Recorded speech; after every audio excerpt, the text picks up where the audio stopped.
আচ্ছা, তো আমাদের আগের ক্লাসে আমরা সেল নিয়ে স্টাডি করছিলাম, কেননা যে কোনো ফিল্ডে স্টাডি করতে গেলে একদম বিল্ডিং ব্লক থেকে স্টাডি করতে হবে, এবং বায়োফিজিক্স মানে বায়োলজির ক্ষেত্রে আমাদের শুরু করতে হবে সেল থেকে। তো সেল নিয়ে স্টাডি করার আগে আমরা ফার্স্ট যেটা করেছিলাম সেটা হলো যে, যেমন মানে এমনি মানে ফিজিক্সে আর কি, ফিজিক্স বা কেমিস্ট্রিতে আমরা যেমন একটা স্ট্যান্ডার্ড রুলার সেট করি, স্ট্যান্ডার্ড রুলার সেট করি এটা বলাটা ভুল, কিন্তু আমরা মানে যখন আমরা ধর মেটেরিয়াল প্রপার্টি নিয়ে স্টাডি করছি তখন আমরা অ্যাটমের সাইজটা দেখি এবং সেই সেই লেন্থ স্কেল অনুযায়ী আমরা প্রপার্টিগুলোকে স্টাডি করি। যেমন কোনো ফিজিক্যাল প্রপার্টি বা মেটেরিয়াল প্রপার্টি স্টাডি করতে গেলে আমাদের অ্যাংস্ট্রম পর্যন্ত নামতে হয়, আবার নিউক্লিয়ার রিয়াকশন স্টাডি করতে গেলে আমাদের ফার্মি পর্যন্ত যেতে হয়, ঠিক আছে, 10⁻⁻15।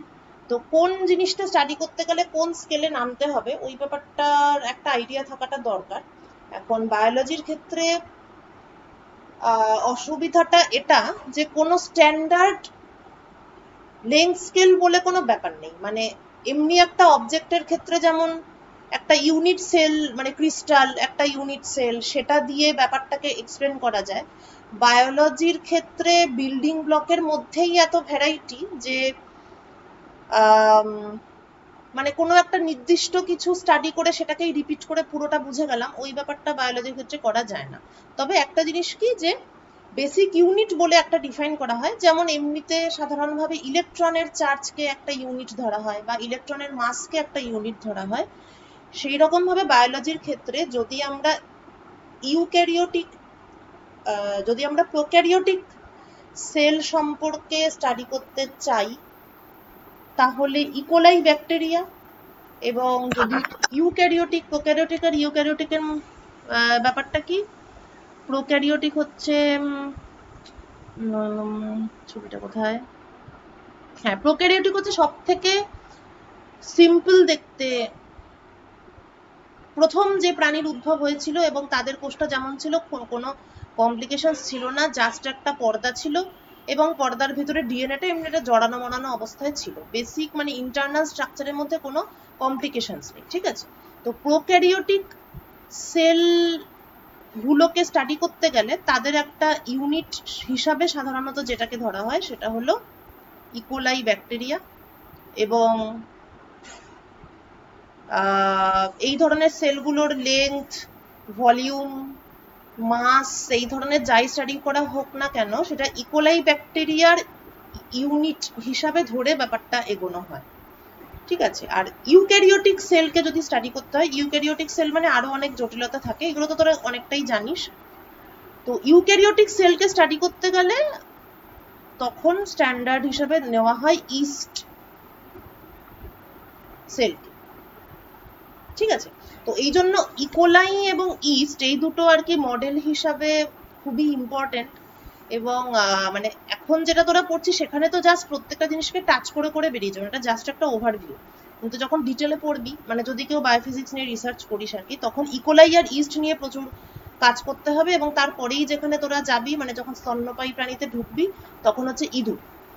মানে আমাদের বায়োফিজিক্স ইয়ে আছে, পেপার ছিল আমাদের, মানে আমি নিইনি কিন্তু আমরা ল্যাবে প্রচুর যেতাম, তো সেখানে ওই বিভিন্ন প্রকারের ইঁদুর এবং তাদেরকে রোজ খাওয়ানো হতো আর তাদেরকে প্রচন্ড পরিমাণে অবজার্ভ করা হতো। এনিওয়ে, তো ঠিক আছে, এটা হচ্ছে বক্তব্য। তারপরে তো কিছু মেজারমেন্ট এসব আছে, ক্যালকুলেশন আছে, এগুলো বলেছিলাম আগের দিন। এরপরে হচ্ছে বেসিক ক্লাসিফিকেশনে যাই, তাহলে প্রোক্যারিওটিক আর ইউক্যারিওটিক সেলের মধ্যে যেটা থাকে পুরো মানে মেমব্রেন মানে সেলের পর্দার ভেতরের পুরো জিনিসটাকে বলে প্রোটোপ্লাজম। প্রোটোপ্লাজমের মধ্যে একটা ছোট্ট নিউক্লিয়াস, এটা ইউক্যারিওটিকের ক্ষেত্রে বলছি, প্রোক্যারিওটিক সেলে কোনো নিউক্লিয়াস থাকে না। তো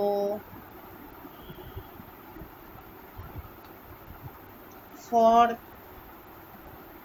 অ্যান ইউক্যারিওটিক সেল মেমব্রেনের ভেতরে যে পুরো জিনিসটা সেটা হচ্ছে পুরো জিনিসটা প্রোটোপ্লাজম। প্রোটোপ্লাজমের মধ্যে থাকে একটা ছোট নিউক্লিয়াস, নিউক্লিয়াস বাদ দিয়ে বাকি যে যা আছে সেটাকে বলে সাইটোপ্লাজম। সাইটোপ্লাজমের মধ্যে কি থাকে, সাইটোপ্লাজমের মধ্যে যে জেল লাইক যে লিকুইডটা আছে যার মধ্যে সবকিছু ভাসমান, সেই জেল লাইক বস্তুটাকে বলে সাইটোসল। এবং সাইটোসলের মধ্যে আরো অনেক রকমের জিনিস থাকে, রাইবোজোম থাকে, মাইটোকন্ড্রিয়া থাকে ইত্যাদি। সেইগুলোকে সবাইকেই মানে একসঙ্গেই সবগুলোকে বলা হয় অর্গানেল। ঠিক আছে, তাহলে সেল বলতে বেসিক্যালি কি বোঝায়? একটা জেল টাইপের জিনিস থাকবে সাইটোসল, তার মধ্যে ভাসমান বিভিন্ন বস্তু। সব থেকে ইম্পর্টেন্ট হচ্ছে নিউক্লিয়াস, যেটাকে কোষের মস্তিষ্ক বলা যেতে পারে। নিউক্লিয়াস ছাড়া বাকি যেগুলো আছে, নিউক্লিয়াসও এক ধরনের অর্গানেলই, যাই হোক নিউক্লিয়াসটা নিউক্লিয়াস, ওর একটা আলাদা নাম। বাকিগুলোকে একসঙ্গে ইন জেনারেল অর্গানেলই বলা হয়। পুরো ব্যাপারটা নিয়ে যেটা, সেটা হলো প্রোটোপ্লাজম। প্রোটোপ্লাজমের চারপাশে থাকে সেল মেমব্রেন। ঠিক আছে, আচ্ছা এবার প্রোক্যারিওটিক সেলের স্ট্রাকচার তো ভেরি সিম্পল। প্লাজমা মেমব্রেনের একটা এক্সটেন্ডেড স্ট্রাকচার এখানে দেখা যাচ্ছে, একটা ইনার স্ট্রাকচার মানে একটা ইনার লেয়ার, একটা আউটার লেয়ার, আর ভেতরে এরকম ডিএনএটা জট পাকানো অবস্থায় থাকে। ডিএনএ বা খুব প্রিমিটিভ হলে সেখানে আরএনএ থাকবে, ডিএনএ থাকবে না। আচ্ছা এবার যেগুলো আমি বলছিলাম তখন, সাইটোপ্লাজম তো ঠিক আছে। আচ্ছা অর্গানেলির মধ্যে কি কি খুব ইম্পর্টেন্ট বা এগুলো থাকবেই, একটা হচ্ছে মাইটোকন্ড্রিয়া, যেটাকে বলা হয় কোষের পাওয়ার হাউস, যেখানে এটিপি তৈরি হয়। ঠিক আছে, আচ্ছা নেক্সট হচ্ছে রাইবোজোম, যেখানে প্রোটিন তৈরি হয়, ভেরি ইম্পর্টেন্ট। ঠিক আছে, ছবি টবি সহকারে ডিটেলসটা একটু পরে বলছি। সেল মেমব্রেন তো বললাম। আচ্ছা এছাড়া নিউক্লিয়াসের মধ্যে ডিএনএ থাকে। নিউক্লিয়াস হচ্ছে কম্পিউটারের যেমন সিপিইউ, সেরকম কোষের হচ্ছে নিউক্লিয়াস, সেখানেই সব কোডিং গুলো থাকে। মানে মানুষের দেহটাকে তো এক প্রকারের কম্পিউটার বলাই যায়, শুধু একটাই ব্যাপার যে প্রোগ্রামটা কে লিখেছে ওইটা আমরা খালি জানি না, কিন্তু একটা প্রোগ্রামিং অনুযায়ী আমরা চলি। তো সেইটাই কোডিং ফোডিং ওগুলো সব থাকে নিউক্লিয়াসের মধ্যে। এছাড়া একটা ইম্পর্টেন্ট জিনিস হলো এন্ডোপ্লাজমিক রেটিকিউলাম, যেটা নিউক্লিয়াসের কাছেই থাকে এবং প্রোটিন প্রোডাকশনে ওটা হেল্প করে। মানে প্রোটিনটা আলটিমেটলি রাইবোজোমই তৈরি করবে, কিন্তু রাইবোজোমগুলো এন্ডোপ্লাজমিক রেটিকিউলামের গায়ে লেগে থাকে। ঠিক আছে, আর একটা ইম্পর্টেন্ট অর্গানেলি হলো, এরা সকলেই organelle, all of this are basically organelles. আর একটা ইম্পর্টেন্ট পার্ট হলো গলগি বডি, যেটা লিপিড তৈরি করে। মূলত লিপিড, সঙ্গে কিছুটা প্রোটিনও, কিন্তু প্রোটিন মেনলি তৈরি করে রাইবোজোম, আর লিপিড মেনলি তৈরি করে গলগি বডি। এবং লিপিড আর প্রোটিন ফার্স্ট ক্লাসে আলোচনা করেছিলাম যে লিপিড এবং প্রোটিন এই দুটো ম্যাক্রোমলিকিউল মানে অর্গানিক জিনিসপত্রের ক্ষেত্রে খুবই ভাইটাল। ঠিক আছে, তো কোষের এই পার্টগুলো এই সমস্ত কাজের একটা ডিস্ট্রিবিউশন আছে। মাইটোকন্ড্রিয়াতে এনার্জি তৈরি হচ্ছে, রাইবোজোম প্রোটিন তৈরি করছে, গলগি বডি লিপিড তৈরি করছে, আর নিউক্লিয়াস সবাইকে দিয়ে কাজটা করাচ্ছে। ওকে, আচ্ছা এই সমস্ত ছবি টবি এবং লেখা আমি এগুলো সবই কিন্তু একদম স্টাডি গাইড ফলো করে করাচ্ছি, রব ফিলিপসের বইতেই পাবি, এবং খুব সুন্দর, মানে প্রচুর ডিটেলস আছে আর কি, বইটা অ্যাকচুয়ালি খুবই ভালো। আচ্ছা তো এখানে ডিফারেন্ট পার্ট গুলোকে লেবেল করা হয়েছে, কিন্তু একটু বড় না করলে তো দেখতে পাবি না।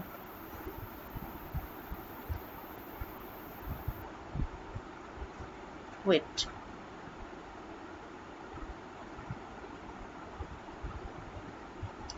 আচ্ছা প্রথমে বলি যে এই যে উপরে আর নিচে যে দুটো দেখানো হয়েছে, উপরেরটা হচ্ছে অ্যানিম্যাল সেল এবং নিচেরটা প্ল্যান্ট সেল। প্রায় সিমিলার, কিন্তু প্ল্যান্ট সেলে স্বাভাবিকভাবেই একটা অর্গানেলি এক্সট্রা থাকবে, যেটা ফটোসিনথেসিসে হেল্প করে। ঠিক আছে, আদারওয়াইজ ওই পার্টটা বাদ দিলে বাকি সবই কমন জিনিসপত্র। তো number 1 is cell membrane, then mitochondria, যেটা গ্লুকোজ এবং ফ্যাটি অ্যাসিডের অক্সিডেশন করে ফাইনালি এটিপি তৈরি করে। মাইটোকন্ড্রিয়া হচ্ছে এই জিনিসটা, এই যে রেড পার্টটা দেখা যাচ্ছে দ্যাট ইজ মাইটোকন্ড্রিয়া। আচ্ছা, লাইসোজোম,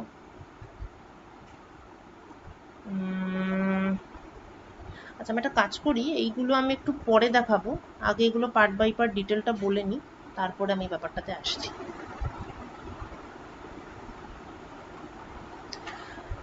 আচ্ছা, সেলের যে structure that is called cytoskeleton, ঠিক আছে, মানে যে সাইটোসলটা যেটা থাকে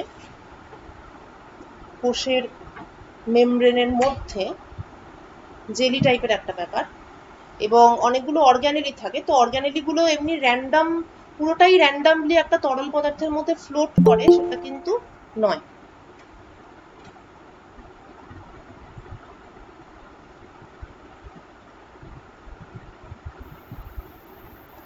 হ্যাঁ, তো জাস্ট র্যান্ডম তরল পদার্থের মধ্যে ফ্লোট করে সেটা নয়, বেসিক্যালি সেলের মধ্যেও একটা স্কেলিটন লাইক একটা স্ট্রাকচার থাকে, মেড বাই ফাইব্রাস প্রোটিনস।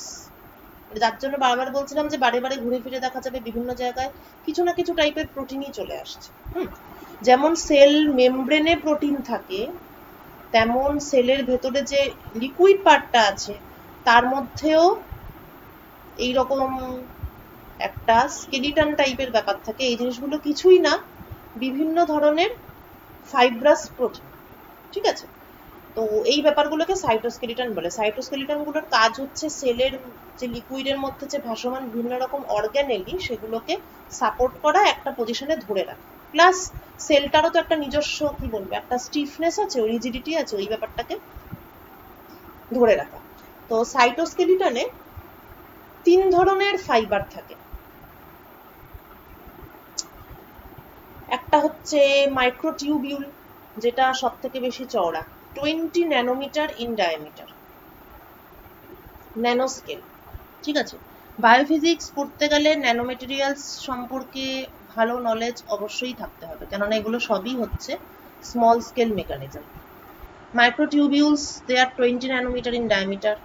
তার থেকে সরু হচ্ছে ইন্টারমিডিয়েট ফিলামেন্ট। অ্যাকচুয়ালি সব থেকে বড় হচ্ছে মাইক্রোটিউবিউল, সব থেকে ছোট হচ্ছে microfilaments. Microtubule 20 nanometre, microfilaments they are 7 nanometre in diameter, এবং পুরোটাই প্রোটিনেই তৈরি। মাইক্রোটিউবিউল হচ্ছে প্রোটিন টিউবিউলিনের পলিমার দিয়ে তৈরি। Microfilament actin is a type of protein, microfilaments are made of actin. এই দুটোর মাঝামাঝি সাইজের যে ফিলামেন্টগুলো সেগুলোকে বলা হয় intermediate filaments, they are 10 nanometer in diameter.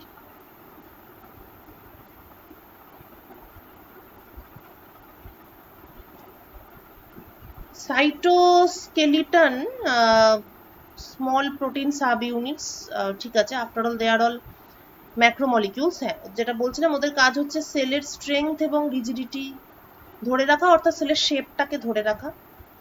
এটা সব থেকে ভালোভাবে বোঝা যায় নিউরনের ক্ষেত্রে, কারণ নিউরনের তো অবশ্যই একটা ডেফিনিট শেপ আছে, মানে একটা লম্বা একটা ব্যাপার, সেটার মাথার দিকটা আবার কেমন একটা থাকে একরকম, আবার শেষের দিকে আবার বিভিন্ন লেজ বেরিয়েছে।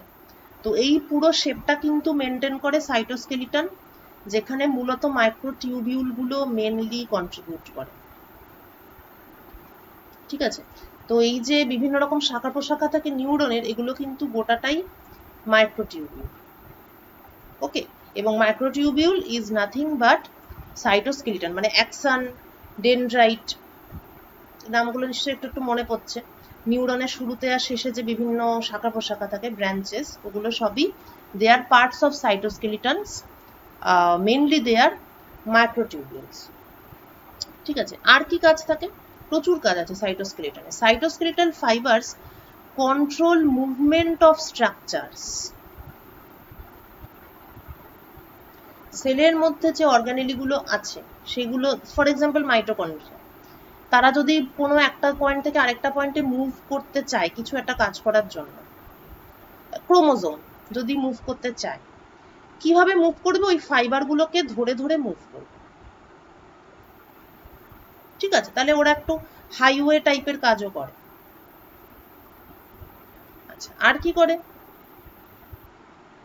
Sell division and the segregation of chromosome. Cell, এই যে আমরা বড় হই, যে কোনো প্রাণী বড় হয়, বেসিক্যালি তো সেল ডিভিশন হয় এবং ক্রোমোজোমেরও কপি হয়। ক্রোমোজোমের কপিগুলো প্রত্যেকটা সেলে ডিস্ট্রিবিউটেড হয়। এই ব্যাপারটা সাইটোস্কেলিটন এবং তার অ্যাসোসিয়েটেড প্রোটিন, এরা এই ব্যাপারটাকে পরিচালনা করে। ঠিক আছে, তাহলে সাইটোস্কেলিটনের কিন্তু বিভিন্ন রকম এবং বিভিন্ন ভ্যারাইটির কাজ। সাইটোস্কেলিটনেরই একটা পার্ট হচ্ছে সিলিয়া এবং ফ্ল্যাজেলা, যেগুলো তোর মানে কোষের মানে প্লাজমা মেমব্রেন থেকেই বেরোয়। এবং সেই যে থ্রি ইডিয়টস এর প্রথমেই যেই ব্যাপারটা, যেই একটা মোশন দেখিয়েছিল, হ্যাঁ, অ্যাক্রস এপিথেলিয়াল সারফেস হোক বা স্পার্ম, ওখানে যে ছবিটা ছিল আর কি, স্পার্মগুলো প্রচন্ড সাঁতার কেটে বিশাল কম্পিটিশন করছে, এই যে মুভমেন্টগুলো, সেগুলো তো মেনলি মানে এই টাইপের মুভমেন্টগুলো হয় mainly because of cilia and flagella. তো এই সিলিয়া এবং ফ্ল্যাজেলা এগুলোও কিন্তু অ্যাকচুয়ালি সাইটোস্কেলিটনেরই একটা এক্সটেন্ডেড পার্ট বলা যায়, মানে এগুলো এক প্রকারের মাইক্রোটিউবিউল। ঠিক আছে, তো এরা তার মানে দাঁড়ালো এটাই যে কোষের ভেতরকার যে মুভমেন্টকে হেল্প করে সেটাই শুধু নয়, কোষ থেকে যদি কিছু মানে এক্সটেনশন থাকে যেগুলো দিয়ে সাঁতার কেটে, ফর এক্সাম্পল স্পার্ম হচ্ছে গিয়ে ওই সঙ্গের যে সিলিয়া ফ্ল্যাজেলা আছে ওদেরকে দিয়ে সাঁতার কেটে তো ওরা এগোয়। তো এই টাইপের মোটর কন্ট্রোল ফাংশনগুলো সাইটোস্কেলিটন এই ধরনের ফাংশনগুলোতেও হেল্প করে। Basically multipurpose, not only structure of cell but various types of functions of a cell they are controlled by the cytoskeleton. ঠিক আছে, এবার আসি কোষের বিভিন্ন প্রকার পার্ট। অ্যানিম্যাল সেলে মূলত 6 ধরনের অর্গানেলি খুব ইম্পর্টেন্ট, এর বাইরে টুকটাক থাকতে পারে কিন্তু সেগুলো স্পেশালাইজড। বেসিক হচ্ছে দেয়ার আর 6 টাইপস অফ অর্গানেলি, তার মধ্যে অবশ্যই সব থেকে ইম্পর্টেন্ট নিউক্লিয়াস। এই যে ছবিটা দেখছি সেখানে অনেক রকম মানে অনেকগুলো সেল আছে। রেড দিয়ে যেটা দেখতে পাচ্ছিস সেটা হচ্ছে এই সেলগুলোর নিউক্লিয়াস। প্রথম দিন বলেছিলাম যে সেলটা যে মানে সেলের নিউক্লিয়াস বা বায়োফিজিক্সে যে মানে সেলের ভেতরের কোনো কম্পোনেন্ট যদি আমি স্টাডি করতে চাই তাহলে আমাকে কালারিং এর হেল্প নিতে হবে। ঠিক আছে, এমন ধরনের কালার যদি আমি নিউক্লিয়াসকে স্টাডি করতে চাই তাহলে এমন একটা কালার আমাকে নিতে হবে, ধর রেড কালার। এবার রেড কালারের মধ্যে এমন কিছু মিশিয়ে দিতে হবে যাতে নিউক্লিয়াস রেড কালারটাকে অ্যাট্রাক্ট করে এবং বাকি পোর্শনগুলো ওটাকে অ্যাট্রাক্ট না করে। এইভাবে ডাই দিয়ে কালারিং করে তারপর আমি যখন ছবি তুলবো তখন আমি যা দেখতে চাইছি তাকেই দেখতে পাবো। তো এই সেলগুলোতে এই যে রেড যেগুলো দেখা যাচ্ছে সেগুলো হচ্ছে নিউক্লিয়াস। এখান থেকে নিউক্লিয়াসের সাইজের একটা আইডিয়া পাবে যে সেলের কত পার্সেন্ট এরিয়া নিউক্লিয়াস অকুপাই করে থাকে। So nucleus is a large organelle that stores the cell's DNA, deoxyribonucleic acid. It is the largest organelle surrounded by two membranes.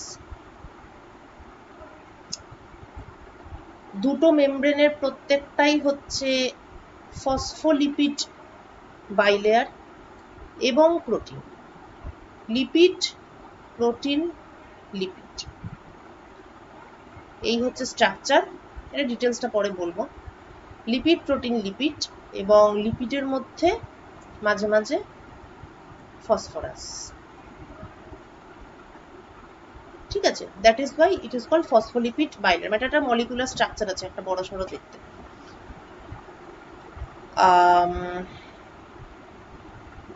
ওকে, আচ্ছা, ডিএনএ এর মধ্যে জেনেটিক ইনফরমেশন থাকে। নিউক্লিয়াসের ভেতরে আবার একটা স্মলার স্ট্রাকচার থাকে যেটাকে নিউক্লিওলাস বলা হয়। নিউক্লিয়াসের ভেতরে আর একটা স্মলার স্ট্রাকচার যার মধ্যে রাইবোনিউক্লিক অ্যাসিড থাকে। আরএনএ এর অনেক রকম টাইপ আছে এবং তাদের বিভিন্ন রকম কাজ আছে, সেটা আরএনএ পরে ডিটেলসে পড়াবো। বিভিন্ন রকম কাজ আছে এবং আরএনএ বিভিন্ন টাইপও আছে, যেমন একটা ইম্পর্টেন্ট টাইপ হচ্ছে ট্রান্সফার আরএনএ, আর একটা ইম্পর্টেন্ট টাইপ হচ্ছে মেসেঞ্জার আরএনএ। নাম শুনে বোঝা যাচ্ছে যে Messenger RNA basically message convey করার কাজ করে। তো ডিএনএ এই যে কোড আছে ডিএনএর একটা, এবং ডিএনএ তো ইনস্ট্রাকশনস দিচ্ছে, সেই ইনস্ট্রাকশনস সেলের বিভিন্ন জায়গায় যে পৌঁছাতে হবে সেই ব্যাপারটা মেসেঞ্জার আরএনএ হেল্প করে। এছাড়া প্রোটিন সিনথেসিসের সময় প্রোটিন সিনথেসিসের সময় অন্য আরএনএ কাজে লাগে, তো অন্য আরএনএ গুলো প্রচন্ড মানে প্ল্যাটফর্ম হিসাবে কাজ করে। ঠিক আছে, আরএনএ থেকেই প্রোটিনটা অ্যাকচুয়ালি তৈরি হয়, আরএনএ না থাকলে প্রোটিন সিনথেসিস কোনোদিনই হতো না। এই গেল নিউক্লিয়াস। আচ্ছা, এবার নেক্সট হচ্ছে রাইবোজোম এবং এন্ডোপ্লাজমিক রেটিকিউলাম। তো আগেই বলেছিলাম যে রাইবোজোম গুলো থাকে, আচ্ছা আগে এন্ডোপ্লাজমিক রেটিকিউলামে আসি। এইটা হচ্ছে আমার নিউক্লিয়াসের এটা হচ্ছে membrane.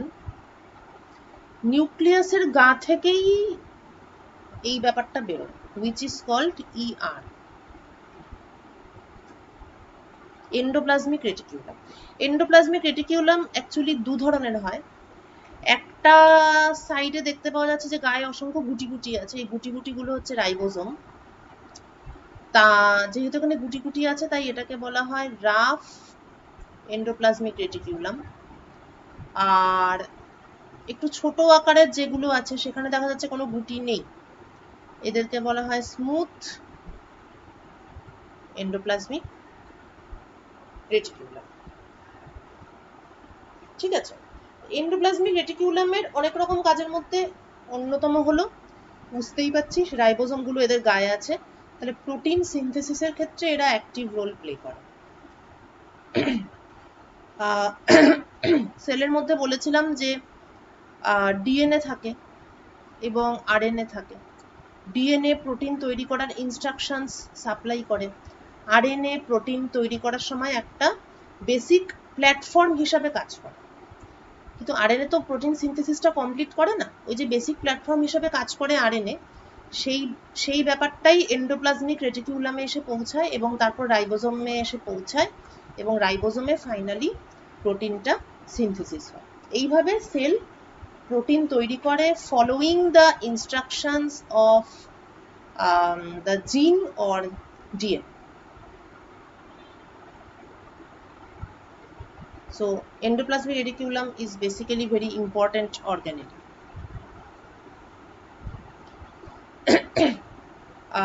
So ribosomes are protein factories. They are embedded in ER using the templates and instructions provided by two different types of RNA. Ribosomes synthesize a variety of proteins.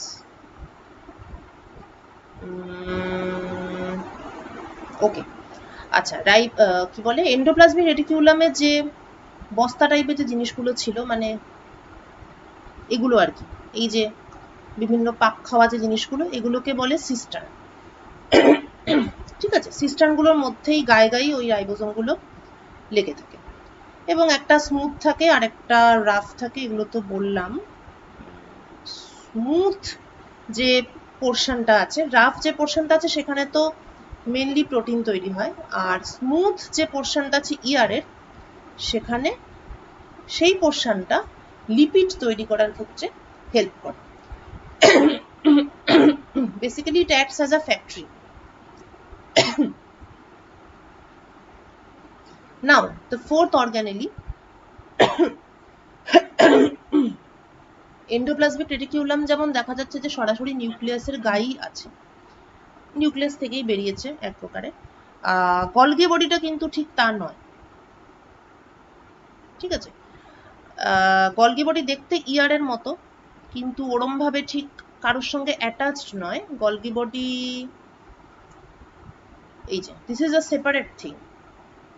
ওকে, এটা নিউক্লিয়াস, এটা হচ্ছে এন্ডোপ্লাজমিক রেটিকিউলাম, আর Golgi body একটা পুরোটা আলাদা একটা জিনিস, যেটা মেমব্রেনের একটু কাছেই থাকে অ্যাকচুয়ালি। ঠিক আছে, আচ্ছা গলগি বডির পার্ট গুলো কিরকম, এই যে বস্তা টাইপের যে ব্যাপারটা সেটা তো সিস্টার্ন, সেটা আগেরটাতেও তাই ছিল। ভেতরের যে স্পেসটা, the space is called lumen, ঠিক আছে। এবং গলগি বডির ট্রান্সপোর্ট ভেহিকল হিসেবে একটা খুব ইম্পর্টেন্ট রোল প্লে করে। এই ছবিতে আমরা দেখতে পাচ্ছি যে গলগি বডি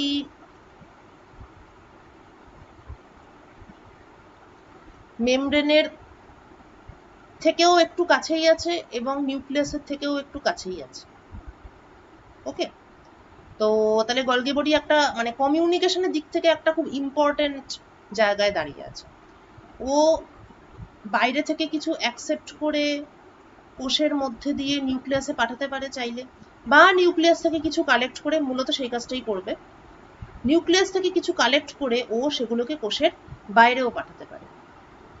গলগি বডির পজিশনটা খুব ইম্পর্টেন্ট এবং সেই জন্য গলগি বডির দুটো এন্ড আছে, একটা সিস এবং আরেকটা ট্রান্স, ঠিক আছে। সো এই ইআর, রাফ ইআর বা রাইবোজোম গুলো যে প্রোটিন তৈরি করলো, তাদের যদি ফার্দার মডিফিকেশনের দরকার হয় তাহলে ওদেরকে গলগি বডিতে পাঠানো হয়। এবং গলগি বডি যে মডিফিকেশনটা করবে তার জন্য গলগি অ্যাপারেটাসের মধ্যেও কিছু স্পেশালাইজড কোডিং মানে কোডিং ইনস্ট্রাকশনস থাকে। তো গলগি বডি ওই যে প্রোটিনগুলোকে পেলো, এগুলোকে মডিফাই করে যা করা সেগুলোকে করে ফাইনালি দুটো জিনিস করে, আইদার সেল মেমব্রেনে পাঠায়, মানে সেই প্রোটিনের যেখানে রাখতে হবে প্রোটিনটাকে, মানে যেখানে ওর অ্যাপ্লিকেশন আর কি, প্রোটিনকে হয় সেল মেমব্রেনের মধ্যে পাঠায়, আর না হলে প্রোটিনকে বাইরে, যেমন ইনস্ট্রাকশনস দেওয়া হবে আর কি, কোষের বাইরে পাঠিয়ে প্রোটিনকে যেখানে পাঠানো সেখানে পাঠিয়ে দেয়। এই যে সেলের মানে এই যে বডি যে পুরো ব্যাপারটা জানে যে কোন জিনিসটাকে কখন কোথায় পাঠাতে হবে এবং সবসময় ঠিক জিনিসটা ঠিক সময় ঠিক জায়গাতেই পৌঁছাচ্ছে।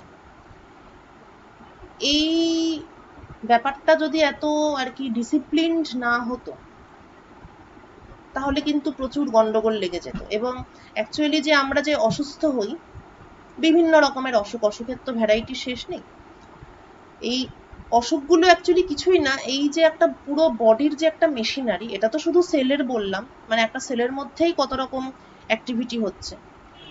তো মানে বেসিক্যালি একটা যন্ত্রের মতো কাজ করছে। কোনো একটা জায়গায় যদি কিছু একটা ব্রিচ হয়, একটা কমিউনিকেশন গ্যাপ হয়ে গেল, কিছু একটা জিনিস ঠিক সময় যেখানে যা পৌঁছানো ছিল পৌঁছালো না, বা যতটা পৌঁছানো ছিল তার থেকে বেশি পৌঁছে গেল, এই টাইপের ব্যাপারগুলো থেকেই এগুলোই কিন্তু অ্যাকচুয়ালি বিভিন্ন রকমের অসুখ। আনকন্ট্রোলড বডি নামের যে মেশিনটা সেটা আউট অফ কন্ট্রোল হয়ে গেছে। এখন অবধি আমরা যেটুকু পড়লাম তার মধ্যে অলরেডি আমরা একটা ভালো সুন্দর একটা কুরিয়ার সার্ভিস অলরেডি আমরা দেখতে পাচ্ছি। সেটা হচ্ছে যে সেলের মধ্যে ডিএনএর মধ্যে ইনস্ট্রাকশনসকে কালেক্ট করছে আরএনএ প্রোটিন সিনথেসিসের একটা প্ল্যাটফর্ম হিসাবে কাজ করছে। প্রোটিন আবার বিভিন্ন প্রকারের হতে পারে, প্রোটিনের অনেক ফাংশন আছে, সেটা আমরা পরে দেখব। মেমব্রেন তৈরি করতে পারে, মেটাবলিজমে হেল্প করতে পারে, ডিএনএ বা আরএনএ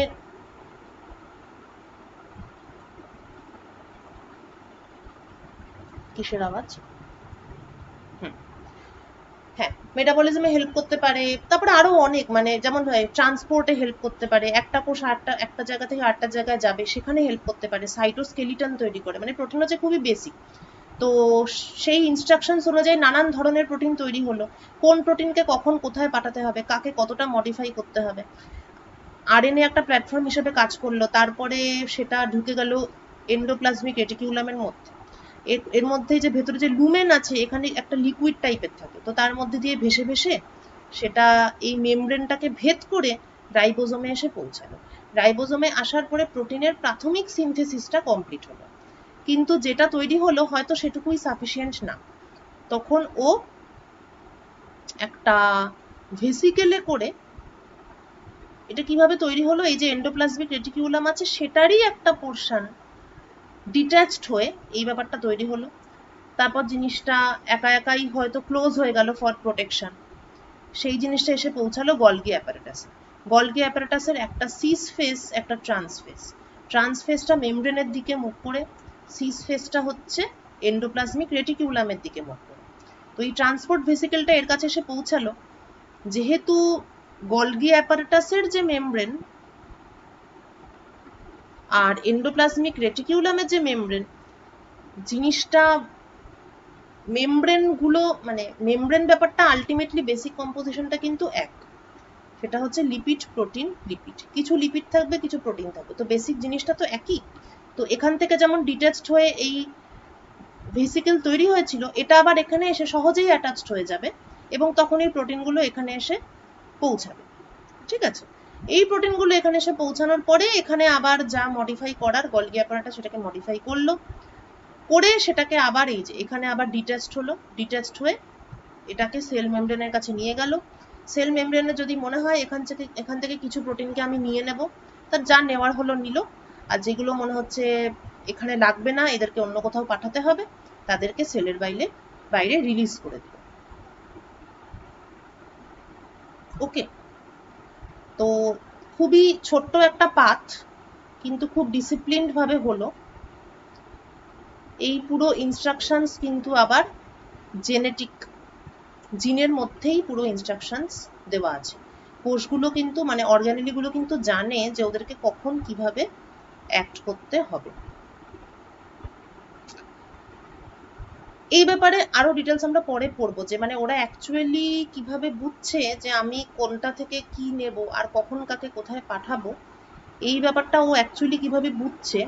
কারণ শুধু তো কোষ না, আলটিমেটলি আমাদের ব্রেন কন্ট্রোল করছে পুরো বডিলি ট্রান্সপোর্ট ব্যাপারটা, মানে শরীরের মধ্যে এক জায়গা থেকে আরেক জায়গায় যে যাবে সেটা তো আলটিমেটলি ব্রেন কন্ট্রোল করছে। তো এই সেলুলার ট্রান্সপোর্ট ব্যাপারটা কিভাবে হয়, মানে সেলের বাইরের কথাটাও বলছি, সেই ব্যাপারটা আরো ডিটেলে আমরা পরে জানব। আচ্ছা, তো যেহেতু ট্রান্সপোর্ট নিয়ে এত কথা বলা হলো, তাহলে একটুখানি শর্টে জাস্ট এই ব্যাপারটা বলে নি যে কিভাবে মেমব্রেনের থ্রুতে ট্রান্সপোর্ট এই ব্যাপারটা অ্যাকচুয়ালি কিভাবে হয়। আচ্ছা, বাবাকে নক করবে, একটা আওয়াজ হলো বোধহয়। আচ্ছা, সেলের মেমব্রেন হচ্ছে আগেই বলেছি একটা বাই লেয়ার, ঠিক আছে, দুটো লেয়ার থাকবে এবং প্রত্যেকটা লেয়ারেই লিপিড অবশ্যই থাকবে, এবং অনেক সময় অ্যাডভান্সড যে মেমব্রেন সেটা কিন্তু লিপিড প্রোটিন লিপিড এলপিএল। ওকে, আচ্ছা, এবার যে ট্রান্সপোর্ট হবে বাইরে থেকে ভেতরে আসবে বা ভেতর থেকে বাইরে যাবে,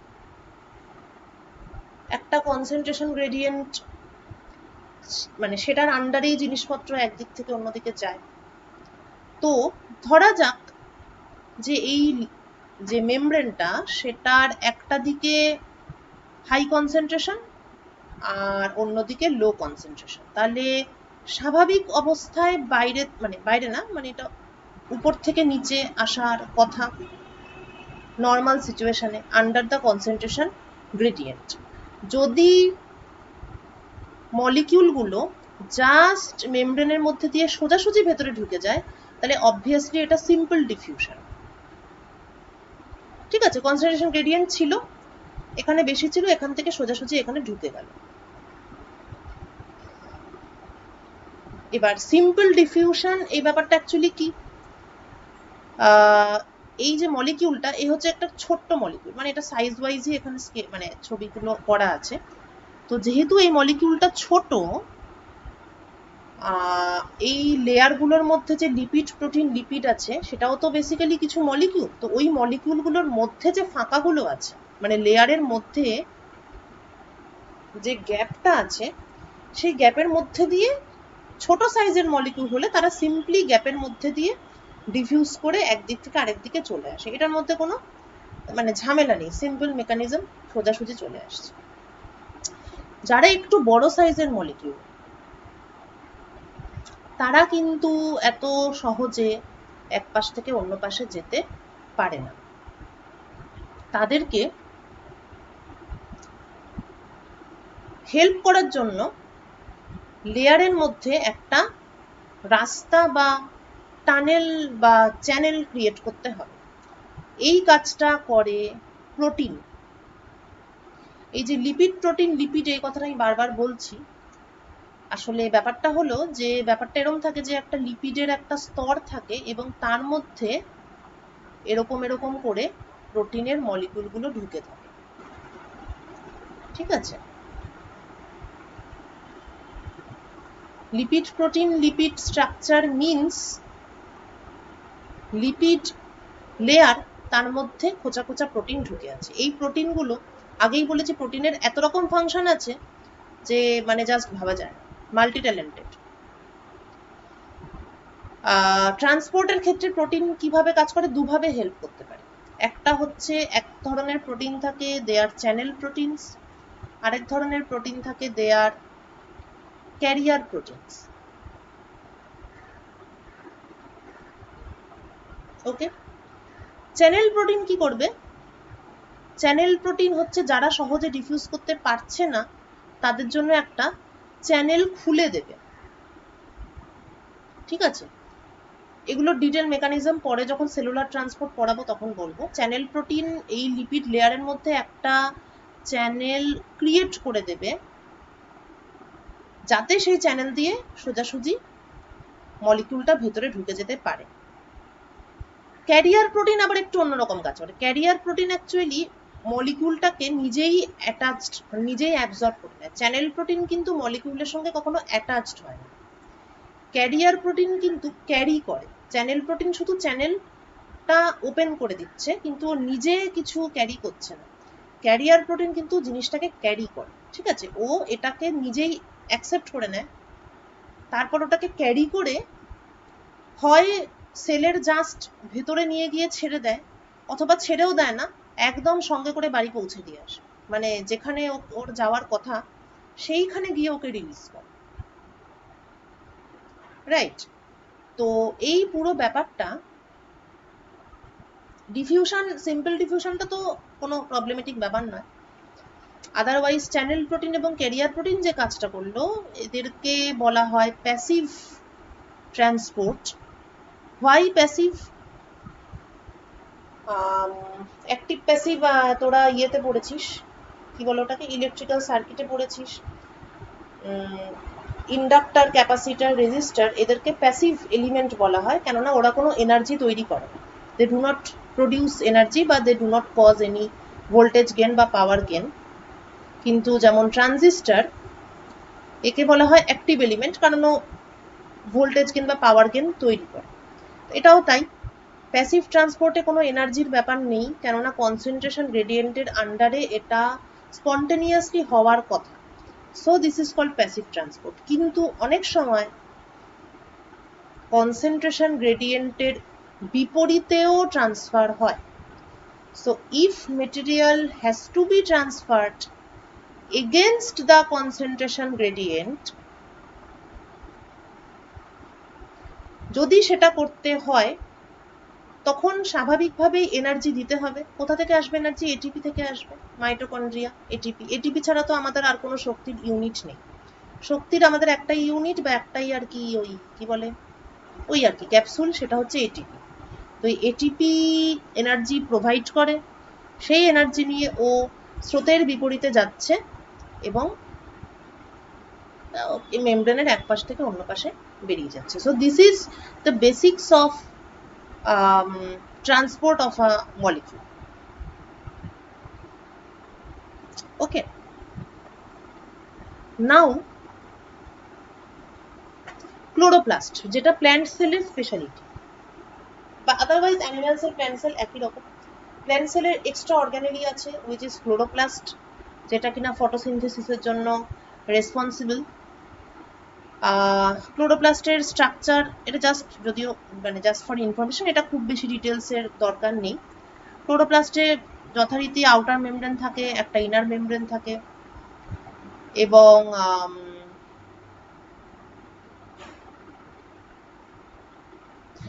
মানে একদম বেসিক যে এলিমেন্ট বা যে কেমিক্যাল আর কি, বায়োকেমিক্যাল যে component, that is called thylakoid. ঠিক আছে, তো সেই থাইলাকয়েড গুলোই একে অন্যের সঙ্গে স্ট্রোমা ল্যামেলা দিয়ে কানেক্টেড, এবং এরকম অনেকগুলো ইউনিট বা অনেকগুলো যে ইউনিট আছে সেটাকে বলা হয় গ্র্যানাম, গ্র্যানামকে ভাঙলে স্ট্রোমা, স্ট্রোমাকে ভাঙলে thylakoid. So basic unit is thylakoid. ঠিক আছে, এবং ফটোসিনথেসিসের জন্য যেটা দরকার ক্লোরোফিল আর কি, সেই ব্যাপারটা মানে ক্লোরোপ্লাস্টের মধ্যেই সেই নেসেসারি মানে কম্পোনেন্টস গুলো থাকে। সো ক্লোরোপ্লাস্ট ইজ মানে unique organelle for plant sales.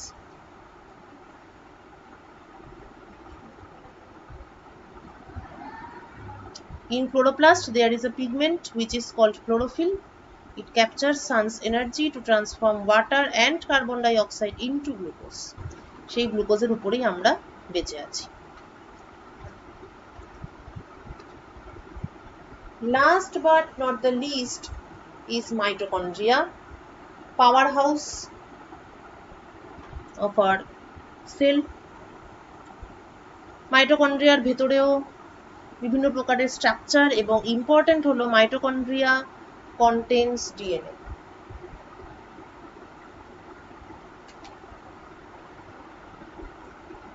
And it also contains ribosome. ঠিক আছে, তাহলে রাইবোজোম থাকে কোথায়?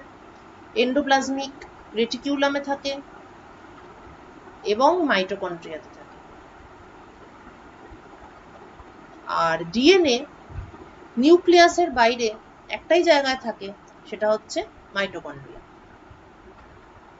ওকে, আচ্ছা, তো মাইটোকন্ড্রিয়ার মধ্যে এরকম ইন্টারনাল স্ট্রাকচারটা, দুটো মেমব্রেন তো থাকেই, এবং এরকম একটা যে ইন্টারনাল যে একটা স্ট্রাকচার থাকে, দ্যাট ইজ কল্ড ক্রিস্টি।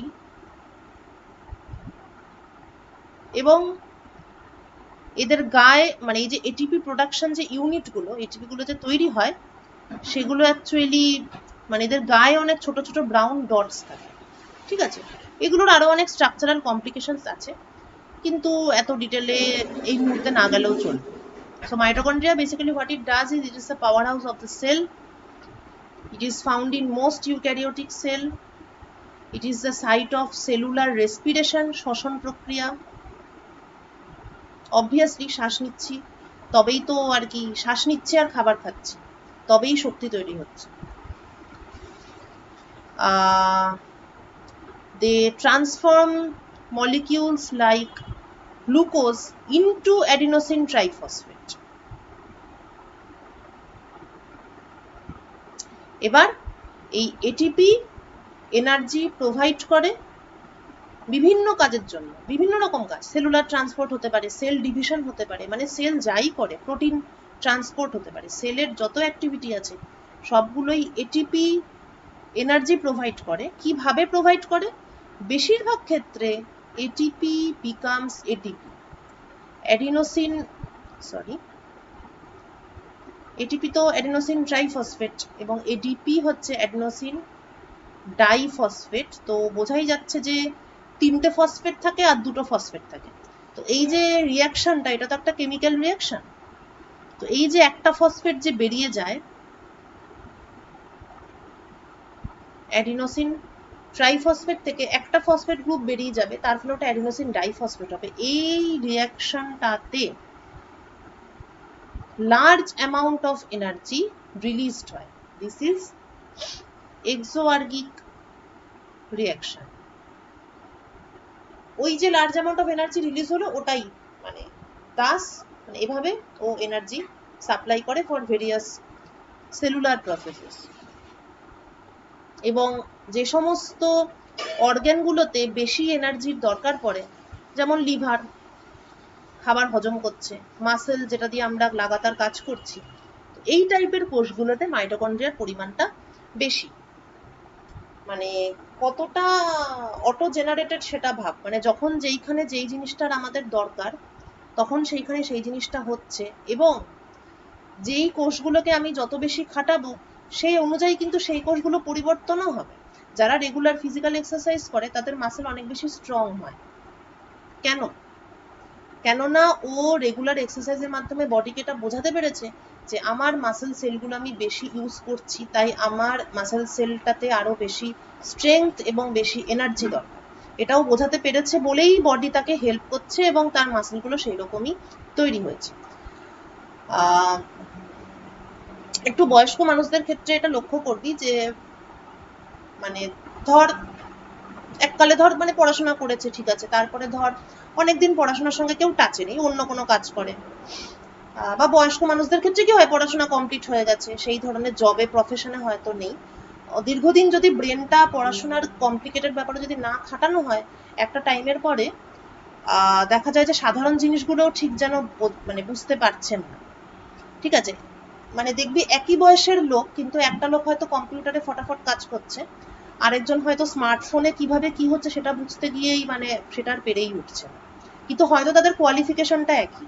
মানে কোয়ালিফিকেশনের কথা বলছি কারণ একটা কোথাও তো কম্প্যারিজনটা রাখতে হবে। তো এটা কিন্তু মূলত একটা কারণেই হয়, সেটা হলো ব্রেনের যে কোষগুলোকে, যে রেগুলার পড়াশোনার সঙ্গে টাচে আছে সে ব্রেনের কোষগুলোকে রেগুলার এক্সারসাইজ করাচ্ছে, তার ফলে তার কোষের স্ট্রাকচারটা ওই রকমই হয়ে থেকে গেছে। আর যে ছেড়ে দিয়েছে ব্যাপারটা, জটিল জিনিস ভাবাটা যে ছেড়ে দিয়েছে, সে তার ব্রেনের কোষগুলো কিন্তু আর ওই রকম নেই, ব্রেনের কোষগুলো চেঞ্জ হয়ে গেছে, তার ফলে সে আর ওইগুলোকে ধরতে পারছে না। যার জন্য বয়স্ক লোকেদের ক্ষেত্রে অনেক সময় বলা হয় যে ব্রেনের যে প্রবলেমগুলো হয়, ডিমেনশিয়া বা সিজোফ্রেনিয়া বা যাই হোক, মানে আস্তে আস্তে ভুলে যাওয়া ইত্যাদি, সেগুলোকে আটকানোর জন্য অনেক মানে মানে স্পেশালিস্টরা এখন বলেন যে মানে বয়স হয়ে গেলেই যেন লোকে পড়াশোনার কাজটা ছেড়ে না দেয়, অ্যাটলিস্ট সুডোকু করতে পারে বা ক্রসওয়ার্ড করতে পারে, মানে ব্রেনটাকে যেন রেগুলার কাজ করানো হয়, তাহলে ব্রেনটা মানে ঠিকঠাক ফাংশন করবে। তো বেসিক্যালি মাইটোকন্ড্রিয়াই বল, গলগি বডি বল, বা যেটাই বলি আমরা, মানে কোষগুলো এখন বর্তমানে যেই অবস্থায় আছে সেটা কিন্তু আমাদের পূর্বপুরুষরা কোন কোষটাকে বা কোন অর্গানটাকে কিভাবে ইউজ করেছে মানে সেটার উপর বেস করেই কিন্তু বিভিন্ন কোষ বিভিন্ন রকম বা বিভিন্ন অর্গানের স্ট্রাকচারও কিন্তু বিভিন্ন রকম। এবং আমাদের পরের জেনারেশনটাও আবার আমাদের অ্যাক্টিভিটির উপর ডিপেন্ড করবে, মানে আমরা যেমন প্রচুর হোয়াটসঅ্যাপ করি, তো মেবি সেই রিলেটেড কিছু একটা পরিবর্তন হয়তো হাতের আঙুলে বা সেখানকার কোষেও হতে পারে। So basically in a way আমরা কিন্তু আমাদের বডি ফাংশনকে এবং বডির কোন পার্ট কেমন থাকবে সেটা কিন্তু এক প্রকারের হয়তো আমরাই কন্ট্রোল করছি, মানে হয়তো না, মানে করছি, উই আর ডুইং ইট। আচ্ছা, এইগুলো ছিল ইম্পর্টেন্ট। এবার সবই ইম্পর্টেন্ট, তো ওগুলো প্রাইমারি আর কি। এবার আরো কিছু জিনিসপত্র আছে যেগুলো অর্গানেলির মধ্যেই পড়ে, they are called lysosome and endosome. ঠিক আছে, এরা কি, এরা হচ্ছে মূলত they are related to this or that cellular transport. ঠিক আছে, সেলুলার ট্রান্সপোর্টই অ্যাকচুয়ালি, মানে বাইরে থেকে কোনো মেটেরিয়াল এলে সেটা কিভাবে সেলের সঙ্গে অ্যাটাচড হচ্ছে বা অ্যাসেম্বলড হচ্ছে তার একটা মানে ম্যাপ। তো ৩ রকম ভাবে হয় এই জিনিসটা, মানে বাইরে থেকে যে কোনো একটা জিনিস আসছে সেটা যে সেলের একটা পার্ট হবে সেটা ৩ রকম ভাবে হয়। সেল থেকে যদি কিছু বাইরে যায় তাহলে সেটাকে বলে এক্সোসাইটোসিস, সেটা এখানে দেখানো নেই। এক্সোসাইটোসিস এটা হচ্ছে সেলের ভেতর থেকে যদি কেউ বাইরে যায়, আর সেলের বাইরে থেকে যদি কেউ ভেতরে আসতে চায় তাহলে সেটার ৩ ধরনের মেকানিজম আছে। Number 1 is endocytosis, number 2 is phagocytosis, and number 3 is autophagy. বাইরে থেকে কেউ ভেতরে আসতে চাচ্ছে, এই প্রসেসটা কিন্তু specially important for killing certain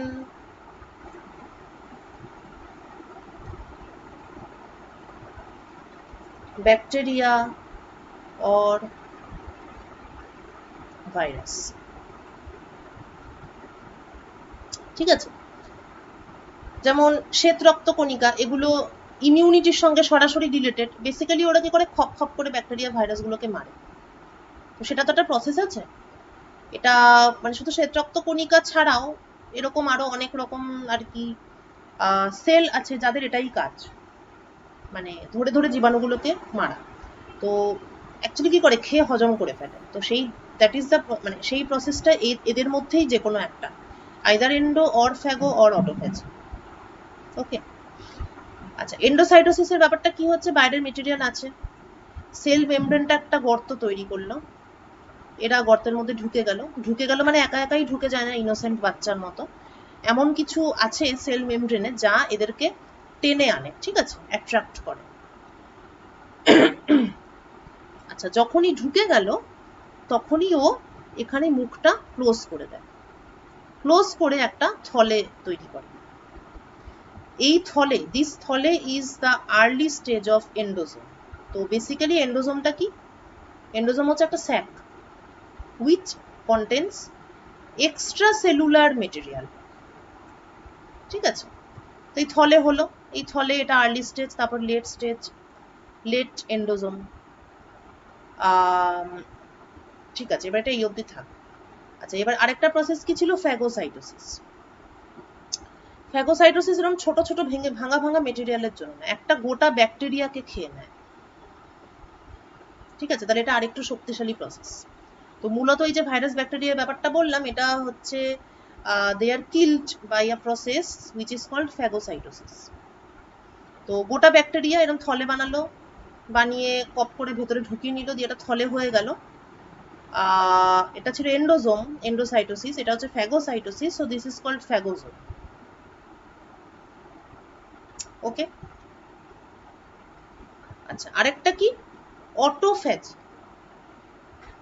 autophagy জিনিসটা আসলে অনেক সময় কি হয়, সেলের ভেতরেই কোনো একটা অর্গানিলি বা কোনো একটা জিনিস কমপ্লেক্স কিছু একটা, যেটা আর কাজে লাগছে না। যেমন একটা মাইটোকন্ড্রিয়া, ধরা যাক মাইটোকন্ড্রিয়া প্রোডাকশন হয়ে গেছে, আর কিছু পুরনো মাইটোকন্ড্রিয়া আছে যেগুলো আর ঠিক মতন কাজ করছে না, তাহলে এগুলোকে সরাতে হবে। ক্যান্সার আক্রান্ত কোষগুলোতে বা অর্গানগুলোতে কি হয়, এই কি বলবো, মানে ধ্বংসাত্মক প্রক্রিয়াটা ব্যাহত হয়। মানে যেগুলো এক্সট্রা এক্সট্রা হয়ে যাচ্ছে আমাদের বডিতে, ওগুলো তো সরাতে হবে, নষ্ট করতে হবে কিছু একটা ভাবে। তো এই প্রসেসটা ডিস্টার্ব। ওকে, মানে জল নিকাশি ব্যবস্থা বা আবর্জনা নিষ্কাশন প্রণালী এটা ঠিক থাকতে হবে। এটা যদি গন্ডগোল হয় তখনই বেসিক্যালি ক্যান্সার ব্যাপারটা অ্যাকচুয়ালি তাই। তো অটোফ্যাজি কি হয়, সেলের ভেতরকারই জিনিস, কিন্তু এখন আর ইউজড নয়, এখন আর ইউজ করার দরকার নেই। সে অটোফ্যাজি কিভাবে হয়, খুব সুন্দর প্রসেস। এন্ডোপ্লাজমিক রেটিকুলাম ছিল। এন্ডোপ্লাজমিক রেটিকুলাম মানে অনেকগুলো টেরাবাকা মেমব্রেন টাইপ। তো এন্ডোপ্লাজমিক রেটিকুলামের একটা অংশ ডিট্যাচড হয়ে, ধরা যাক একটা মাইটোকন্ড্রিয়া, সেটাকে আমি আর রাখতে চাইছি না because it has become useless now. তো এন্ডোপ্লাজমিক রেটিকুলামের একটা পোর্শন আলাদা হয়ে মাইটোকন্ড্রিয়াটাকে ঘিরে ফেললো, ঘিরে এই যে ঘিরে ফেললো সেই থলে হলো। This process is called autophagy. এবং যেটা তৈরি হলো থলেটা, দ্যাট ইজ কল্ড অটোফ্যাগোজোম। তাহলে এই কি কি হলো, এন্ডোজোম হলো, অটোফ্যাগোজোম হলো এবং শুধু ফ্যাগোজোম হলো। তাহলে এই যে তিনটে জিনিস, এরা সবাই মিলে মানে এদের সবারই জেনারেল নাম হচ্ছে লাইসোজোম। মানে এরা সকলেই ম্যাচিওর হয়ে সবাই আলটিমেটলি লাইসোজোমে পরিণত হবে। এই লাইসোজোমের মধ্যে অ্যাকচুয়ালি যেটা হয় সেটা হলো যে এই কমপ্লেক্সগুলো ব্রেক করতে হবে, মানে এগুলো তো ধ্বংস করতে হবে। তো নানান রকম কেমিক্যালস থাকে, সেগুলো এদের সঙ্গে রিয়াক্ট করে এদেরকে আরো ছোট ছোট পার্টে ভাঙা হয়, দিয়ে আলটিমেটলি ম্যাক্রোমলিকিউলস আর ডিস্ট্রয়েড। ঠিক আছে, তো লাইসোজোম, এন্ডোজোম এবং এই যে এন্ডোসাইটোসিস, এই ব্যাপারগুলো, যাই হোক, লাইসোজোম আর এন্ডোজোম এরাও অর্গানেলি, এবং দে আর রিলেটেড টু দ্য ওই নিষ্কাশনী ব্যবস্থা, সেলের নিষ্কাশনী ব্যবস্থার সঙ্গে দে আর কানেক্টেড। লাইসোজোমের মধ্যে থাকে বিভিন্ন এনজাইম যারা ওই ম্যাক্রোমলিকিউল বা পলিমারগুলোকে ভেঙে ভেঙে একদম ছোট ছোট পার্টে মনোমারে ভেঙে দেয়। ঠিক আছে, কিরকম, যেমন আরএনএ এবং ডিএনএ সেইগুলোকে যদি ব্রেক করতে হয়, কারা ব্রেক করে? মানে এগুলো কিন্তু এক একটার জন্য আলাদা আলাদা এনজাইম আছে, সব যে কোনো এনজাইম যে কোনো পলিমারকে ভাঙতে পারবে না। আরএনএ ডিএনএ কে যে ডিগ্রেড করে তাকে বলে নিউক্লিয়েজ। প্রোটিন এবং পেপটাইডকে যে ডিগ্রেড করে তাকে বলা হয় প্রোটিয়েজ, নামের সঙ্গে মিল আছে। ফসফেট গ্রুপ যে রিমুভ করতে পারে তাকে বলে ফসফেটেজ। বেসিক্যালি আমাদের ওইগুলোর মতনই বলতে পারিস আর কি, আমাদের ওই লিকুইড ভিম আর সার্ফ এক্সেল। আচ্ছা, ফসফেটেজ কিন্তু ফসফোলিপিড এবং মানে ফসফোলিপিড ফসফেট মানে ফসফেট আছে এরকম যে কোনো কিছুকে ডিগ্রেড করতে ফসফেটেজ। তো আরো অনেক অন্যরকম এনজাইম আছে, সেগুলো অন্যান্য পলিস্যাকারাইড, গ্লাইকোলিপিড এদেরকে এরা আর কি ডিগ্রেড করে।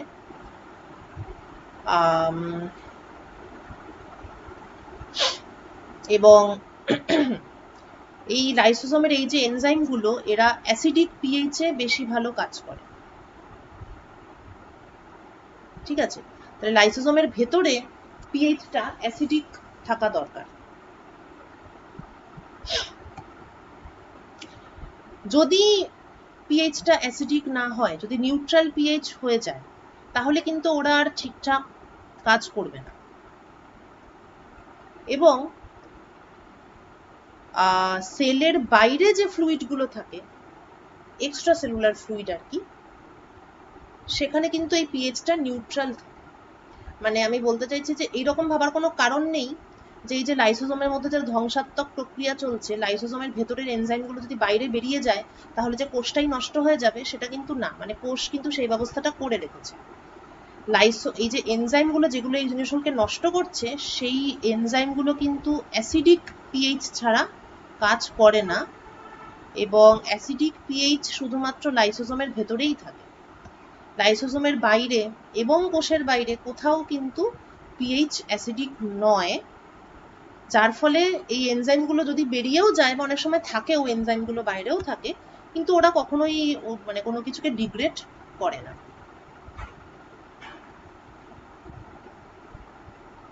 ঠিক আছে,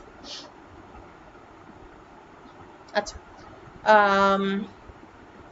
পারক্সিজম হচ্ছে আরেকটা এই এদের মতনই, এই ক্যাটাগরিরই। So all animal cells and many plant and fungal cells also they contain peroxisome. এটা actually peroxide, ঠিক আছে, হাইড্রোজেন পেরক্সাইড। এর একটা স্ফেরিক্যাল অর্গানেলি, সাইজে একটু বড়, 1 মাইক্রন পর্যন্ত চলে যাচ্ছে। পেরক্সিজমের মধ্যে বিভিন্ন ধরনের অক্সিডেজ থাকে। কিরকম enzymes? Special type of enzyme যারা মলিকিউলার অক্সিজেন ইউজ করে, অর্থাৎ O2, নট অনলি O। এরা বিভিন্ন সাবস্টেন্সকে অক্সিডাইজ করে এবং সেই প্রসেসে হাইড্রোজেন পেরক্সাইড তৈরি হয় এবং তারপর সেই সাবস্টেন্সগুলো ডিগ্রেডেশন হয়। Basically it is related to the degradation of some particular organic substance, যার জন্য যেটা দরকার আর কি, যার জন্য যেমন যখন যেটা দরকার। সবার লাস্টে হচ্ছে জেনোম, যেটা নিয়ে এরপরেও আমরা প্রচুর পড়বো আর কি, যখন রেপ্লিকেশন এই সমস্ত করবো টরবো। So what is genome? Step by step যাই। নিউক্লিয়াস, নিউক্লিয়াসের মধ্যে ডিএনএ, ডিএনএর মধ্যে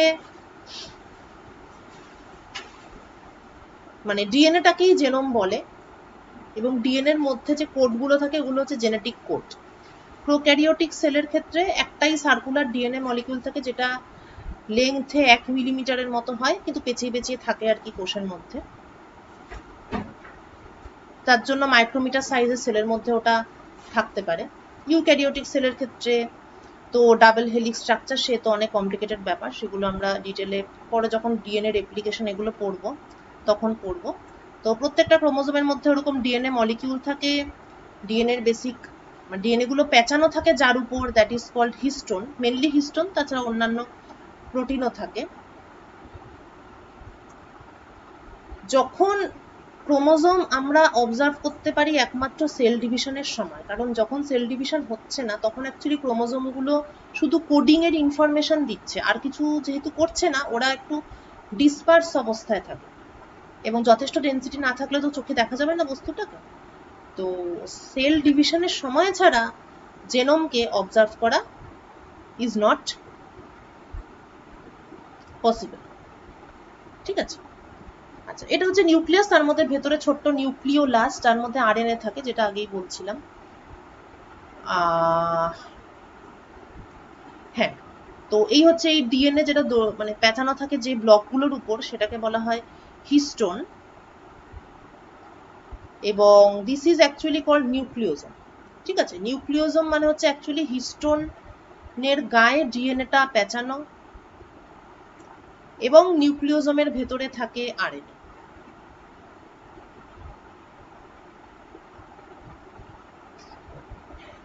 আচ্ছা, এছাড়া নিউক্লিয়াসের যে মেমব্রেন, ঠিক আছে, আগেই দেখিয়েছিলাম ডাবল মেমব্রেন স্ট্রাকচার, একটা আউটার একটা ইনার। নিউক্লিয়াসের মধ্যে অনেক ফুটো ফুটো থাকে, এবং মেমব্রেনের সঙ্গে এই যে ফুটোগুলো, তাদের আবার একটা কমপ্লিকেটেড স্ট্রাকচার থাকে। এই স্ট্রাকচারটা থাকতে হয়েছে যাতে মেটেরিয়াল নিউক্লিয়াস থেকে ভেতরে এবং বাইরে যাতায়াত করতে পারে। So this is also a very important, মানে এটাও তাহলে একটা সেপারেট একটা অবজেক্ট হিসাবে আর কি important. It is called nuclear pore complex. তাহলে নিউক্লিয়ার পোর কমপ্লেক্সের মাধ্যমে নিউক্লিয়াসের ভেতরে বাইরে মেটেরিয়াল যাতায়াত করে। এছাড়া আছে রেপ্লিজোম, রাইবোজোম তো বলেছি, রাইবোজোমের সঙ্গে মেসেঞ্জার আরএনএ রিলেটেড, এই পুরো ব্যাপারটাই আসলে প্রোটিন সিনথেসিসে হেল্প করে। রেপ্লিজোম হচ্ছে ডিএনএ রেপ্লিকেশনে হেল্প করে। ঠিক আছে, সেল যখন ডিভিশন হয় ডিএনএর অনেক কপি হয়, তো ওই ব্যাপারটাকে যেই জিনিসটা হেল্প করে সেটা হচ্ছে রেপ্লিজোম। রেপ্লিজোম বেসিক্যালি একটা ইন্টারমিডিয়েট স্টেজ, এবং this is also an organelle. এছাড়া প্রোটিয়াজোম, প্রোটিয়াজোম প্রোটিন ডিগ্রেডেশনে হেল্প করে। আর ATP synthase, this is also an organelle. Organelle মানে হচ্ছে যে কোনো অর্গানিক অবজেক্ট যেটা অর্গানিক প্রসিডিওরে হেল্প করে। তো ATP synthase is a large complex that synthesizes new ATP molecules, অর্থাৎ বুঝতেই পাচ্ছিস এটা this is related to mitochondria, মানে থাকেও মাইটোকন্ড্রিয়াতে। কিভাবে থাকে, এই যে মাইটোকন্ড্রিয়াল যে মেমব্রেন তার সঙ্গে জিনিসটা অ্যাটাচড অবস্থায় থাকে। এটা কোন পার্টটা বুঝতে পারছিস, এটা হচ্ছে মাইটোকন্ড্রিয়ার এই যে এই ব্যাপারটা। ঠিক আছে, দেখতে পাচ্ছিস মেমব্রেনের সঙ্গে অ্যাটাচড অবস্থায় আছে, মেমব্রেনের সঙ্গে যে হুকের মতো গেঁথে আছে, that is an organelle which is known as ATP synthase। এই হুকের মতো যে লেগে আছে তার স্ট্রাকচারটা কিরকম দেখতে হয়, এই রকম দেখতে হয়। তার সাইজ কেমন, it is of the order of nanometer. তারা অর্গানেলি গুলো মূলত ন্যানোমিটারের আশেপাশে, খুব বড় হলে সেটা মাইক্রন। ওকে, তাহলে so this is all about the cellular structure. বলতে চাইলে এরপরে আরো অনেক কিছু বলা যায়, কিন্তু আপাতত within the scope of the syllabus এইটুকু। এইবার তোরা এই সেলটাকে দেখলে সহজেই বুঝতে পারবি যে কোনটা কোথায় আছে। এবার এতক্ষণ ধরে যা যা বললাম এগুলো সবাইকেই একটা সেলের মধ্যে একসঙ্গে করে দেখানো হচ্ছে। যেমন এটা ক্লোরোপ্লাস্ট, ছবি থেকে বুঝছিস, এটা হচ্ছে এন্ডোপ্লাজমিক রেটিকিউলাম, এটা মাইটোকন্ড্রিয়া, এটা গলগি বডি। এন্ডোপ্লাজমিক রেটিকিউলামের মধ্যে স্মুথ আছে, রাফ আছে। ঠিক আছে, তারপরে এগুলো মানে কোষের, এগুলো হচ্ছে কোষের এক্সটেনশন। এটা হচ্ছে নাম্বার 13 মাইক্রোভিলি। এগুলো আরো অনেক ছোট ছোট পার্ট। মাইক্রোভিলি হচ্ছে সারফেস এরিয়া বাড়ানোর জন্য বাইরের দিকে একটু বেড়ে যায়।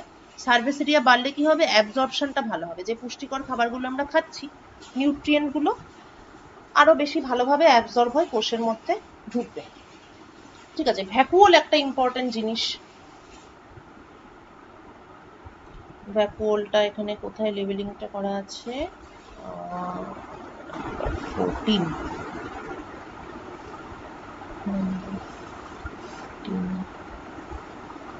হ্যাঁ, এই যে এইগুলো। ঠিক আছে, এই ভ্যাকুওলগুলোতে মেনলি ওয়াটার স্টোরেজ হয়, নিউট্রিয়েন্টস, ম্যাক্রোমলিকুলস এগুলো সব স্টোরড অবস্থায় থাকে, ঠিক আছে, এবং এগুলো প্ল্যান্ট সেলে দেখা যায়, অ্যানিম্যাল সেলে আবার ভ্যাকুওলের কনসেপ্টটা নেই। So this is it. তাহলে এই হচ্ছে ইউক্যারিওটিক সেলের, তাও একটা খুবই প্রাইমারি ব্যাপার আর কি, আরো ডিটেলে বলতে গেলে তো আর কি বলা শেষই হবে না, কিন্তু মোটামুটি বেসিক ব্যাপারটা এটাই, এবং সেলের ফাংশনগুলো এইরকম। আর এখান থেকে আমরা মূলত আরো একটা ইম্পর্টেন্ট আইডিয়া পেলাম, সেটা হচ্ছে সেলুলার ফাংশন ছাড়াও আর কি, সেটা হচ্ছে যে সেলের যে স্পেশিয়াল স্কেলটা, সেলের যে অর্গানেলিগুলো সেগুলো মোটামুটি কতটা লম্বা হয় বা কতটা ছোট হয়, সাইজ সম্পর্কে আমরা একটা আইডিয়া পেলাম। এর পরের ক্লাসে আমরা টাইম সম্পর্কে একটা আইডিয়া করব, যে এই যে বায়ো কেমিক্যাল যে প্রসেসগুলো হচ্ছে সেগুলো টাইম স্কেলটা কিরকম, কতটা সময় ধরে হয়, কিভাবে মানে একটা প্রাণী কিভাবে ভ্রূণ থেকে ম্যাচিওর করলো তার টাইম স্কেল কেমন, একটা জীবাণু বংশ বিস্তার করছে তার টাইম স্কেল কেমন, ঠিক আছে, মানে অন অ্যান অ্যাভারেজ কি ধরনের টাইম স্কেল নিয়ে বায়োফিজিক্সে স্টাডি করতে হয় সেটা আমরা পরের দিন দেখব। এবং তাহলে বুঝবি যে বায়োফিজিসিস্টরা কেন প্রচন্ড ফ্রাস্ট্রেটেড হয়, কেননা বায়োফিজিক্সের টাইম স্কেলের বেসিক্যালি কোনো বাবা মা নেই। এরকমও হয়, মানে আমার বন্ধুরা একজন বলছিল যে লকডাউনে, মানে বাইরে কাজ করে, লকডাউনে দেশে এসে আটকে গেছে, তো ওদের এক একটা স্যাম্পেল অনেক সময় হয়তো 3 মাস, মানে তৈরি করার পরে ব্যাপারটা কমপ্লিট হতে আর কি 3 মাস রাখা থাকবে, 3 মাস পরে গিয়ে ও অবজার্ভ করবে, মানে একটা স্যাম্পেল তৈরি হতেই 3 মাস বা 4 মাস লাগলো, তা ও দেশে আসার আগে স্যাম্পেলটা করে এসেছিল, আর 1 মাস পরে ফিরে গিয়ে ও এক্সপেরিমেন্টটা করতো। লকডাউনে আটকে গেল, এবার 4 মাস হয়ে গেল, স্যাম্পেলটা নষ্ট হয়ে গেল, মানে 4 মাসের পরিশ্রম চলে গেল, এবার আবার গিয়ে নতুন করে শুরু করতে হবে। তো টাইম স্কেলটা কিন্তু বায়োলজিক্যাল স্টাডিতে একটা খুব আলাদা ধরনের জিনিস, মানে এটা ঠিক ফিজিক্সের সঙ্গে ঠিক মেলানো যায় না, টাইম স্কেল একটা খুব ইম্পর্টেন্ট ব্যাপার বায়োফিজিক্সের ক্ষেত্রে। তো টাইম স্কেল নিয়ে আমরা স্টাডি করব in our next class, which is Wednesday, সকাল 11টা।